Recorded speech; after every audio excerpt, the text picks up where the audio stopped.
జిల్లాలో మత్స్యకారులు ఎంపీ బీదా మస్తాన్రావు సోదరులకు షాక్ ఇచ్చారు. ఎంపీ బీదా మస్తాన్రావు, ఎమ్మెల్సీ బీదా రవిచంద్ర, బీదా గిరిధర్లతో మాట్లాడితే ₹1,00,000 ఫైన్ విధిస్తామని హెచ్చరించారు.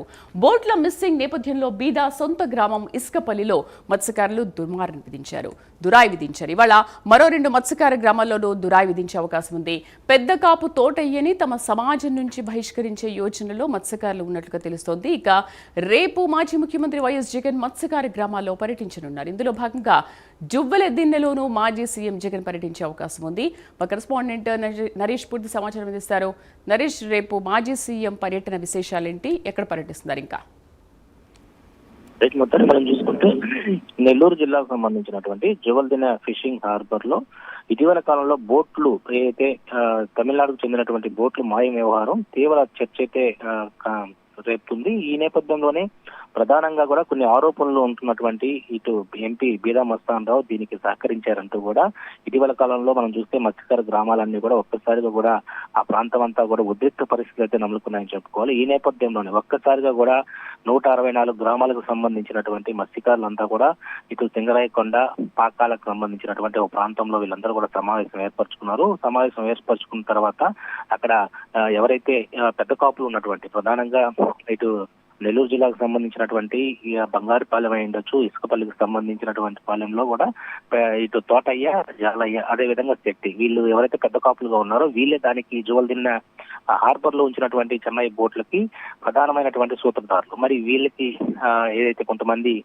లోపల రాజకీయాల ఒత్తిడితోనే ఈ యొక్క బోట్లను పంపించారంటూ కూడా మొత్తం మీద ఒక రాజకీయ రంగు పులుముకోవడంతో ఈ యొక్క బోట్ల వ్యవహారం రాష్ట్ర వ్యాప్తంగా కూడా ఒక చర్చకు దారితీసింది. అంటే ఎంతవరకు చర్చకు దారితీసిందంటే ఒక ముఖ్యమంత్రి చంద్రబాబు నాయుడుతో పాటు మంత్రులంతా కూడా ఇటు నెల్లూరు జిల్లా పర్యటనకు ఒక్కొక్కరు వచ్చి ప్రెస్ మీట్లు నిర్వహించడం జరిగింది. అయినప్పటికీ కూడా వీళ్ళకు దురాయి పద్ధతి ఉంటుంది. ఈ దురాయి పద్ధతిని ఎవరు కూడా అతిక్రమించడానికి లేదు, వాళ్ళతో ఎవరు కూడా సంప్రదింపులు కూడా ఏది ఉండదు. ఏదైతే వారు నిర్ణయించుకుంటారో ఆ నిర్ణయం ప్రకారమే పూర్తిగా జరగాలి. ఆ నేపథ్యంలోనే జువల్దిన ఫిషింగ్ హార్బర్ లోనే బోట్లు మాయం వ్యవహారం తీవ్రత దాలుస్తుంది. ప్రాణాలకు తెగించి పట్టుకున్నటువంటి తమకు అప్పగించినటువంటి బోట్లు అయితే ఏదైతే గుట్టు చప్పుడు కాకుండా మాయం చేయడంతో ఎంపీ బీదా మస్తాన్రావు కీలకంగా వ్యవహరించారనేది ఒక ఆరోపణ అయితే వినిపిస్తుంది. అయితే ఈ నేపథ్యంలోనే ఏదైతే ఇసుకపాలెం మత్స్యకారులు ఆయనతో పాటు ఎమ్మెల్సీ బీదా రవిచంద్ర, అంటే మస్తాన్రావు బీదా రవిచంద్ర ఇద్దరు సోదరులు, ఆయన సోదరుడు మరో ఇంకొక గిరిధర్ ఉన్నారు అల్లూరులో.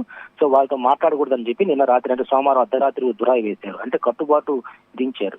3 రోజులు సమావేశం అవుతున్న ఈ గ్రామంలో మత్స్యకారులు తాజాగా ఈ నిర్ణయం తీసుకోవడంతో తమ మాట కాదని ఎవరైనా కూడా ముగ్గురు సోదరులతో కానీ మాట్లాడితే గ్రామానికి ₹1,00,000 అంటే ₹1,00,000 జరిమానా చెల్లించాల్సి వస్తుందని స్పష్టం చేశారు. ఇటీవల ప్రకాశం జిల్లాలో సింగరాయకొండకు సంబంధించిన పాకాలలో 164 గ్రామాల మత్స్యకారుల సమావేశంలో బోట్లు మాయానికి కారణమైనటువంటి ముగ్గురు కాపులు అంతా కూడా నిలదీశారు. ఆ సమయంలో ముగ్గురు ప్రాణాలకు తెగించి ఎవరైతే ముగ్గురు ప్రాతినిధ్యం వహిస్తున్నటువంటి ఇసుకపాలెం, కొత్త బంగారుపాలెం, కొత్త కడపాలెం, అంటే ఈ యొక్క గ్రామాలకు 5 కోట్ల వరకు కూడా జరిమానా విధించారు ఆ టైంలో. అయితే దీంతో పాటు ఆ 3 గ్రామాల బాధ్యత వహిస్తున్నటువంటి 2 కొత్త బోట్లు కొనుగోలు చేసి మత్స్యకారులు కూడా అప్పగించాలని చెప్పి ఒక నిర్ణయం అయితే తీసుకున్నారు. పాకాల్లో జరిగినటువంటి సమావేశం ఖర్చు ఎంత అయిందో ఆ గ్రామాలంతా కూడా ఏదైతే పాకాల్లో 164 గ్రామాలు జరిగినటువంటి ఖర్చు అంతా కూడా ఈ 3 గ్రామాలకు సంబంధించినటువంటి పెద్ద కాపులే భరించాలని చెప్పారు. ఏదేమైనా కూడా ఇదంతా కూడా ఒక రాదంతం జరుగుతుంది. రేపు వైఎస్ఆర్ సిపికి సంబంధించిన మాజీ ముఖ్యమంత్రి జగన్ కూడా ఇక్కడ రాబోతున్నారు.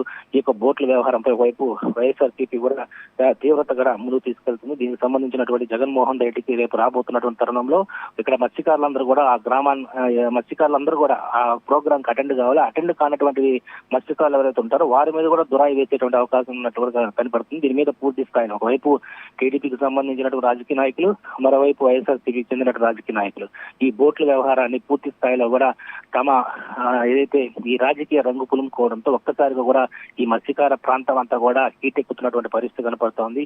జువల్దిన్నెకి రేపు జగన్ రావడంతో ఒకవైపు పోలీసులు అంతా కూడా పకడ్బందీ చర్యలు చేపడుతున్నారు. అక్కడ ఏదైనా అల్లర్లు జరుగుతాయా లేకపోతే ఎలాంటి ఉద్రిక్త పరిస్థితులు ఉన్నాయనేది ప్రస్తుతం అయితే చాలా ఉద్రిక్తగా ఉన్నటువంటి పరిస్థితి కనపడతా ఉంది.